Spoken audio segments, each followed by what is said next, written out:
The Bernina 790 Plus actually has 4 thread cutters throughout this machine. So that's pretty incredible, and no matter where you are, you can always kind of reach up here and cut your thread.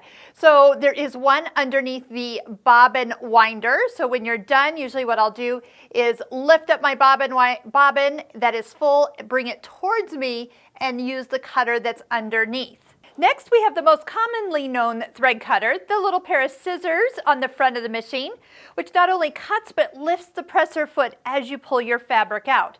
Now, there's times where I don't want those little threads on the back when I'm done, so I will actually not use the thread cutter from time to time. Use the function button that lifts the presser foot, pull your fabric out to the left side, and use the third thread cutter on the side of the machine from back to front.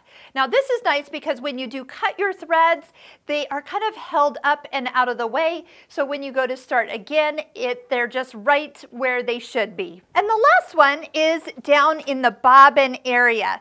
As you go to insert your bobbin that you've just freshly loaded, as you push it all the way in and then take the thread over the right side and pull down, it cuts the thread to the perfect length for that stitch to catch the bobbin thread and bring it up. That way you don't have to hold the threads and bring your bobbin thread up like you used to.